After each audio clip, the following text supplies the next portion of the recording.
네, 오늘 말씀은 여호수아서 7장 1절에서 15절 말씀입니다. 이스라엘 자손들이 온전히 바친 물건으로 말미암아 범죄하였으니 이는 유다 지파 세라의 정손 삽디의 손자 갈미의 아들 아간이 온전히 바친 물건을 가졌음이라. 여호와께서 이스라엘 자손들에게 진노하시니라. 우리가 어떤 일을 하다가 잘하던 일을 실패하게 될 때가 있습니다. 그 잘하다가 실패한 일을 놓고 통곡하면서 자세히 생각해 보면 너무 방심했다는 것을 알 수 있게 됩니다. 그래서 다음부터는 방심하지 말아야지 하지만은 또 방심하게 됩니다. 근데 성경은 그것을 뭐라고 얘기하느냐 하면 방심이라는 말을 쓰지 않고 하나님의 명령에 불순종해서 그렇게 됐다라고 얘기를 합니다. 오늘 이스라엘 백성이 모세가 죽고 난 다음에 여호수아가 대신 모세 대신에 이스라엘 백성을 이끄는 사람인데, 그 사람이 요단 동편에 이미 두 지파 반이 자리를 차지하고 있고, 이제 아홉 지파 반은 이제 요단강을 건너서 가나안 땅에서 차지해야 되는데, 이 여호수아가 모세가 죽고 난 뒤에 백성들을 이끌고 요단강을 건넙니다. 요단강을 건너는 인원수가 몇 명이냐면요, 60만 명 정도가 되는데, 그 중에 한 5만 명 정도가 이제 요단 동편에 남아 있는 거니까 55만 명 정도가 이제 요단강을 건넙니다. 요단강은 그렇게 그 홍해 바다처럼 깊은 바다는 아니지만 굉장히 건너기 힘든 그런 때에 그 강을 건넙니다. 그래 건너자마자 하나님께서 여리고 성을 무너뜨리는데 너무도 쉽게 무너뜨립니다. 그 이유는 우리가 하나님의 말씀을 듣게 되면 아주 평안한 가운데서 적을 이기는 방법을 가르쳐 주는 것과 마찬가지입니다. 우리가 꼭 칼로 이기는 것이 아니라 조용하게 있지만 그러나 아주 공격적이지 않는 것처럼 보이지만 나중에 가보면 그 사람이 결국은 이기게 되는 것을 볼 수 있는데, 여리고 성을 이길 때 그렇게 이긴 겁니다. 소리를 질러서 여리고가 성이 무너진 그런 건데, 그것을 단번에 처음부터 소리 질러서 무너진 게 아니라 엿새 동안 계속 똑같은 일을 하다가 일곱 번째 날에 일곱 바퀴를 돌면서 소리를 지르니까 성이 무너졌습니다.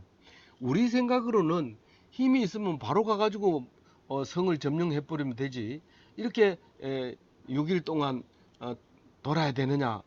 그래서 우리 생각에는 하나님의 방법하고 다릅니다. 우리 생각은. 근데 하나님은 그렇게 가르쳐 줘서 이제 이기게 됩니다. 자, 이기게 되니까 그 안에 있는 물건들은 전부 다 철저하게 파괴해야 돼요.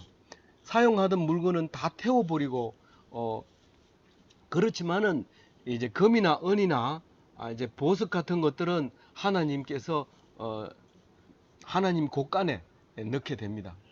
그러니까 돈은 아무리 그래도 돈은 누구나 똑같은 가치가 있기 때문에 돈을 없애거나 태우면 안 됩니다. 그래서 돈은 하나님 성전에 바치고 사람도 짐승도 안 남기고 싹 다 죽입니다. 그렇게 죽이도록 되어 있는데, 만약에 안 죽이면은 하나님 말을 안 듣는 것이 되는 겁니다. 그런데 그 성을 이기고 나서 거기서부터 얼마 안 떨어져 있는 아이성이라는 곳을 점령하게 되는데, 이 여리고 성은 상당히 지대가 낮습니다. 마이너스 250m 레벨쯤 됩니다. 그러니까 그 여리고 성하고 그, 그 사해하고 무척 가까운 동네이기 때문에 해발보다가 훨씬 마이너스 지형에 있는 동네입니다. 그런데 거기서 아이성은 한참 올라가서 예루살렘에서부터 북쪽으로 16km 가야 되니까 상당히 먼 거리를 올라가서 공격을 해야 됩니다. 아이성을. 근데 그 아이성을 정탐꾼이 가서 보니까 사람이 몇 명 안 살아요. 그래서 그 아이성을 점령하려면 한 2, 3천 명만 있으면 될 것 같습니다. 그렇게 얘기를 합니다. 그래서 2, 3천 명이 올라갑니다. 올라가 가지고 점령을 했는데 실패를 해요. 2, 3천 명이 올라가 가지고 36명이 전사하고 나머지 사람들은 쫓겨서 내려오는데 상당히 후퇴를 많이 해서 쫓겨 내려오면서 그 소식을 들은 여호수아가 깜짝 놀랍니다. 우리가 여리고 성도 점령했는데 그렇게 작은 성을 우리가 못 이겼단 말이나 그렇게 하고 이제 통곡을 하는 장면이 이제 나오죠. 그런데 오늘 이 2절 말씀을 보면 정탐꾼이 정탐을 잘못한 거죠. 내가 본 것은 이겁니다라고만 얘기하면 여호수아가 그건 잘 정확하게 못 봤으니까 정확하게 또 가서 봐라 그렇게 말을 했을 겁니다. 그런데 정탐꾼이 마치 다 아는 것처럼 사람이 몇 명 없으니까 3천 명만 올라가도 됩니다라고 얘기를 하게 됩니다. 우리는 무슨 일을 할 때 잘하려고 하면 항상 문제가 생기는데 이 정탐꾼은 여호수아에게 그렇게 얘기를 했던 겁니다. 그러니까 본 사람이 알지 안 본 사람이 알겠냐? 네 말 듣고 3천 명만 보낼게. 그리고 3천 명이 이제 올라가서 이제 치게 되는 겁니다. 4절에 보면 백성 중 3천 명을 그리로 올라갔다가 아이성 사람들에게 도망하니 그 아이 사람에게 도망하니 앞에서 도망하니 그랬으니까 이 백성 중 3천 명이라는 말은 군사 3천 명을 얘기하는 겁니다. 20세 이상 남자를 얘기하는 겁니다. 나이가 어려도 안 되고 나이가 아주 많아도 안 됩니다. 그런 3천 명을 이제 보냈는데 그만 도망하는 거예요. 아이 사람들 앞에 도망했는데 36명쯤 쳐 죽고 그런 말이죠. 아이 사람이 쳐 죽였으니까.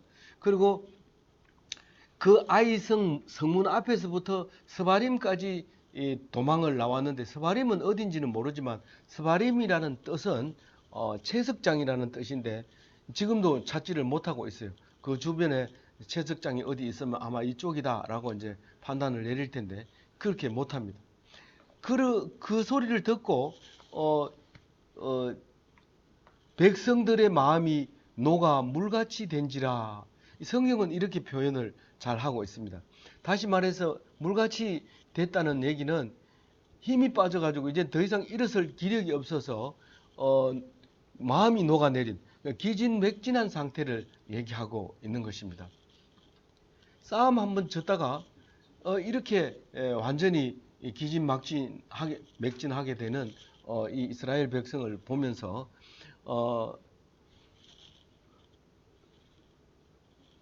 그 원인을 이제 여호수아는 7절, 8절, 9절과 같이 얘기를 합니다. 옷을 찢고 장로들하고 모여서 이제 법궤 앞에서 땅에 엎드려서 머리에 티끌을 뒤집어 쓰고 저물도록 있다가 이 석고대제 우리나라 말로 하면 거기 앉아서 자리를 깔고 거기 앉아서 음식을 전폐하고 내가 잘못했으니 나에게 벌을 주십시오. 어떤 벌이든지 달게 받겠습니다. 그러고 앉아 있는 거예요. 참회하고 있는 거예요. 그런 상태에서 저녁까지 있다가 이제 큰 소리로 이제 소리를 지릅니다. 여호수아가 하나님 앞에 기도하는 거죠. 7절, 8절, 9절입니다. 어떻게 하냐면 슬픕니다. 요단을 건너게 하신 하나님. 이 지금 전쟁에 한번 지고 나니까 이 기독교인들은 다 그래요. 한번 잘하면 기고만장하고 잘 못하면 기가 죽어서 꼼짝을 못해요. 그런 이제 그 상황인데 이 여호수아가 그 하나님께 그렇게 기도를 하는 거예요. 요단을 건너게 하신 하나님. 요단강은 사실은 그 물이 있으면 건너지 못하는데 그 물을 마르게 해서 그 많은 백성이 건너게 했다는 것은 우리를 사랑하시고 능력을 주시고 도와주시는 하나님이라는 것을 말하고 있는 거죠.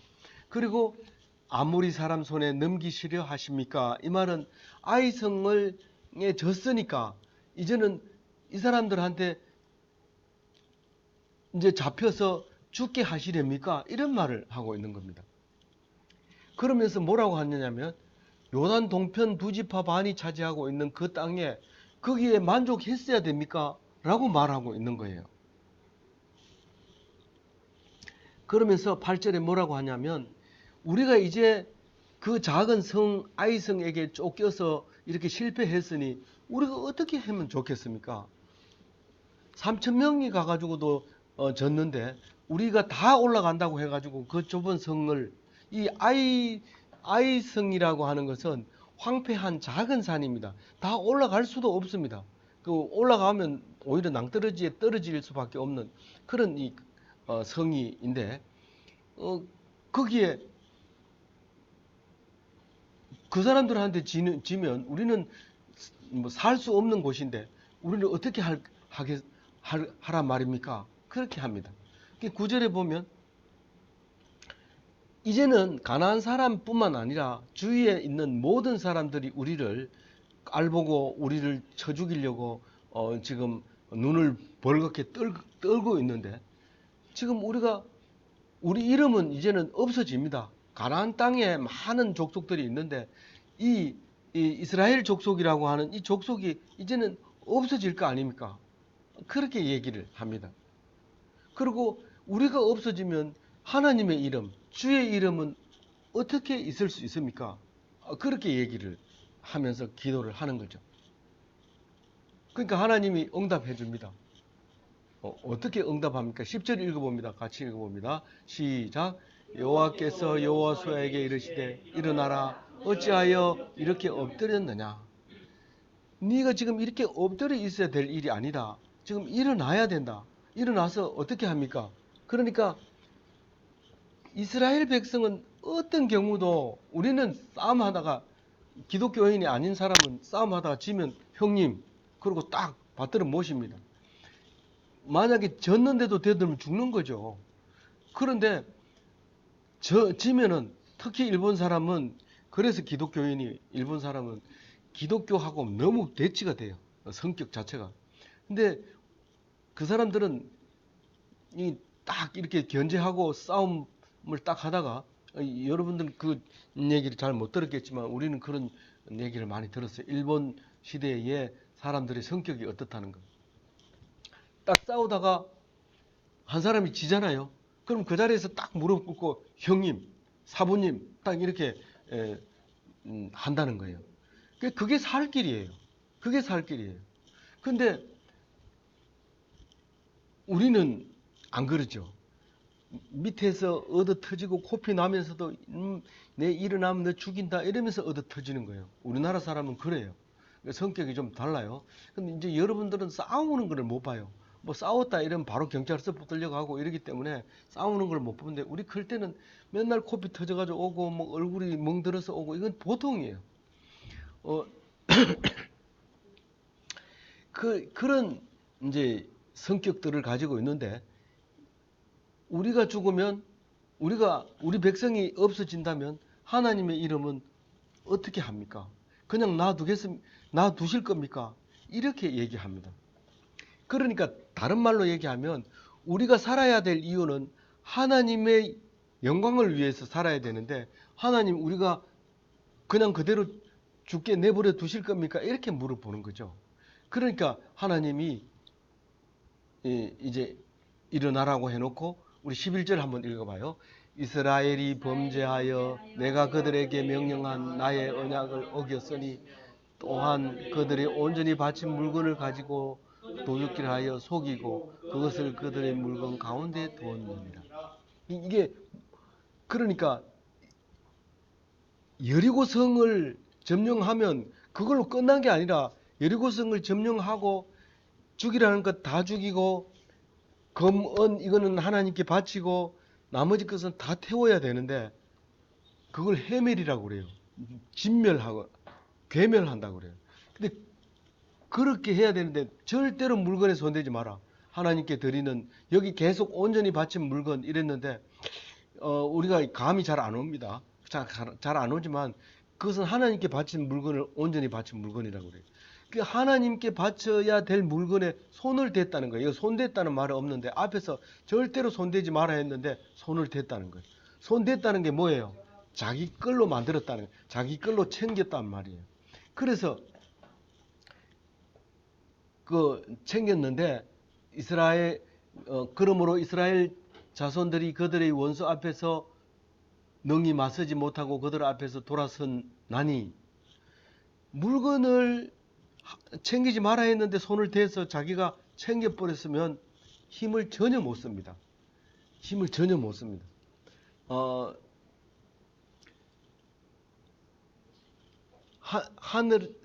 나는 새도 떨어뜨리는 새도를 가진 사람이 있다 합시다.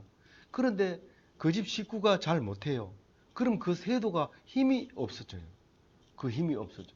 그러니까 죄를 지으면 부정하게 되면 힘을 못 씁니다. 그래서 아이성에게 망하게 된 이유가 벌써 너희들은 하나님한테 죄를 지었다는 거예요. 죄를 지어서 힘을 못 쓴다는 거예요.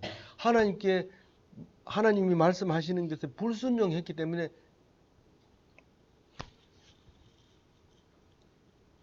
이길 수 없다는 거예요.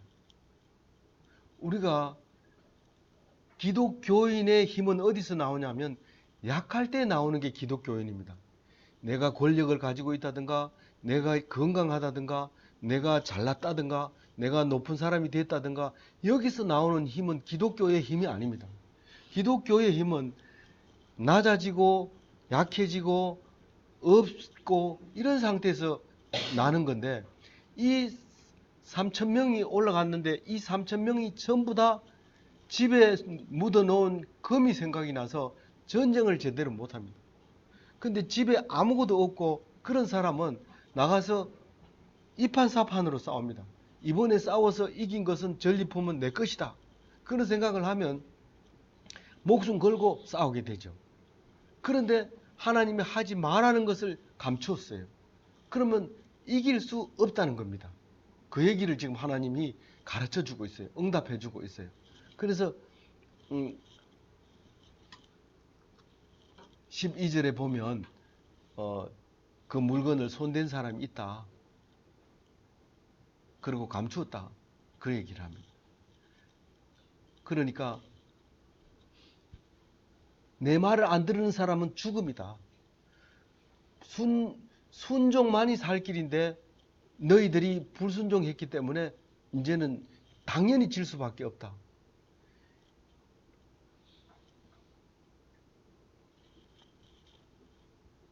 너희가 내 말을 안 들었기 때문에 그러니까 내 물건을 가지고 갔기 때문에 너 목숨을 걷어갔다. 내 말을 안 들으면 강제로 빼앗는다. 내 걸 가져가면 내가 너들 걸 빼앗는다. 그 얘기를 하고 있습니다. 거꾸로 얘기하면 네가 나에게 등을 돌리면 나는 너에게 등을 돌리겠다. 그런 말씀을 하고 있는 거예요. 그러면서 12절 끝에 뭐라고 합니까?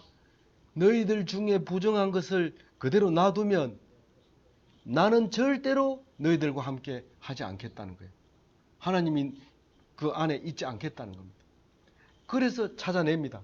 찾아냈는데 그 사람 이름이 뭐라고 그랬어요? 1절에 아간이라고 그래요. 근데 여기서는 아간이 물건을 숨겼기 때문에 아간을 찾아내서 처벌하면 될 것 같은데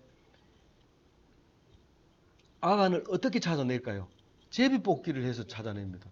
어떻게 제비뽑기를 해서 그 사람을 찾아낼 수 있어요? 하나님의 백성은 처음부터 계획대로 살아가게 돼 있어요. 그런데 그것을 알아내는 방법은 사람이 알아내는 방법은 제비뽑기 하는 방법밖에 없어요. 하나님이 창세 전부터 만들어 놓은 계획을 우리가 알아내는 방법은 제비뽑기 하는 방법밖에 없어요. 그래서 처음부터 1절부터 아간이 물건을 숨겼다. 그래서 아간을 잡아내서 죽이기로 하겠다. 그 말을 이와 같이 전개해 나가고 있는 것입니다. 그러면서 14절 한번 좀 길지만은 14절 읽어봅니다. 너희는 아침에 너희 지파 여호와께서 뽑히는 그 지파는 그 족속대로 여호와께 뽑힌 족속은 그 가족대로 가까이 나올 것이요 여호와께 뽑힌 그 가족은 그 남자들이 가까이 나올 것이며 그러니까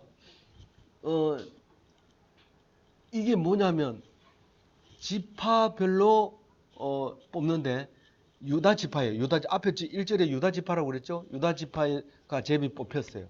그 다음에 그 무슨 족속이요? 세라 족속, 삽디의 가족. 거기에서 아간이 나오는 거예요. 남자들이 나오는 거예요. 그런데 이게 무슨 필요가 있습니까? 그냥 뭐 아간 잡아가지고 그냥 처형하면 안 됩니까? 그런데 분명하고 확실해야 돼. 이 사람이 진짜 하나님이 준 대표인가? 한 사람만 죽이면 돼요. 이 이스라엘 백성은 실제로 다 전리품을 챙기지 마라 했는데 다 챙기고 있는데 그 얘기는 안 하고 있어요. 그렇지만 한 사람만 죽이면 다 인정해 주겠다는 거예요. 다 인정해 주겠다. 우리가 성경을 보면서 지키려 한 것을 다 지킬 수 없다는 얘기도 이 속에 들어 있어요. 그러나 한 사람만 죽이면 된다는 거예요. 그래서 이 예수님이 그 대신 우리 대신에 와서 죽음으로써 모든 죄를 다 지고 간 거나 마찬가지의 모형으로 오늘 얘기하고 있어요. 이 성경에는 그렇게 얘기하고 있지 않지만 예수를 믿는 사람은 이 성경을 읽으면 그 말씀이 떠올라야 돼요. 그래서 부정한 것을 다 없애야만 살아남을 수 있는데 이 부정한 것을 한 사람만 없애면 된다. 그게 바로 우리로 말하면 예수님이다. 우리의 죄를 다 예수님이 지고 갔다. 그래서 예수님이 죄를 졌다. 이렇게 얘기를 하는 거예요. 그런데 여기서는 이제 뭐라고 얘기해요? 이 사람이 부정하다고. 이 사람만 부정한 것처럼 표현을 해요. 근데 그게 아니라 대표로 모든 죄를 지고 불태워 죽이는 일이 나옵니다. 그래서 예수님도 족보가 확실해요. 우리가 성경을 읽다 보면 나 예수님처럼 죽으면 되겠구나. 이런 거, 야, 나 십자가에 못 박을 사람 있나? 한번 좀 박아주면 좋겠다. 내 돈 줄게, 박아줄래? 안 박아줍니다. 그 돈이 아무리 많아도 십자가를 박아달라 한다고 해서 안 박아줍니다. 그런데 그렇게 죽은 건 아무 소용 없어요. 그거는 죽을 사람이 죽었기 때문에 썩어버리고 다시는 살아나지 못해요. 그런데 예수님은 분명히 정체성이 있는 거예요. 하나님의 아들이고 아담의 아들이고 셋의 후손이고 아브라함의 자손이고 야곱의 자손이고 유다의 지파고 그래서 예수님이 왔다는 게 확실하게 나옵니다. 그래서 신약 성경의 첫 번째 성경이 뭐예요? 마태복음 첫 장을 딱 넘기면 예수님이 어디서 났는지 정확하게 먼저 얘기를 합니다. 그래서 이 아간이라는 사람도 정확하게 누구의 아들인지 누구의 손자인지 누구의 정손자인지 누구의 지파인지 제일 중요한 얘기가 그 얘기입니다. 그래서 이 사람을 죽인 자리가 아골 골짜기라고 얘기해요. 아간을 죽인 골짜기를 아골 골짜기라고 하는데 찬송가 속에 아골 골짜기 얘기가 많이 나옵니다. 그래 아간의 골짜기라고 하는데 나중에 이제 이름이 바뀌어서 아골 골짜기라고 하고 성경도 아골 골짜기라고 표현을 합니다. 그래서 부정을 우리는 어떤 경우라도 원인 없는 결과가 없다고 하는 게 기독교의 기본 바탕입니다. 그럼 왜 죽어요? 죽는 거는 왜 죽어요? 죄를 지었기 때문에 죽어요. 그 죄를 사해주는 속죄양이 필요한데 예수님이 우리를 위해서 죽는 속죄양이었어요. 이 사람들이 이 아이성을 전투해서 지고 와가지고 지은 죄를 발견하고 그것을 그 죄를 속해하기 위해서 누구를 어린 양으로 삼았어요? 누구를 어린 양 그러니까 속죄 양으로 삼았어요? 아니 지금 이스라엘 백성 지금 읽고 있는 본문에서 아간이 됐어요. 그래서 뽑힌 자가 그리스도에 대신하고 불태움을 당하게 돼요. 그 사람이 가지고 있는 물건 전체를 태웁니다. 소까지 양까지 다 태웁니다. 그래서 예수님은 그 대신에 십자가를 지고 돌아가시게 되죠. 마지막 절 한 절 읽고 마치도록 하겠습니다. 온전히 바친 물건을 가진 자로 뽑힌 자를 불사르되 그와 그의 모든 소유를 그리하라. 이는 여호와의 언약을 어기고 이스라엘 가운데서 망연된 일을 하였음이라 하셨다 하라. 이 불태우는 장면은 뒤절에 읽으면 나와요. 16절부터 읽으면 나오는데 그 성경을 집에 가서 한번 찾아서 꼭 읽어보시고 우리가 아골 골짜기가 왜 생겼는지 그 아이성에서 왜 실패를 했는지 찾아내어서 믿지 않는 사람처럼 살지 말고 하나님 말씀을 읽고 우리가 왜 이렇게 힘들게 살아야 되는지 그것을 깨달아서 믿지 않는 사람하고 월등히 다른 그래서 복받는 그리스도인의 삶을 사시기를 바랍니다.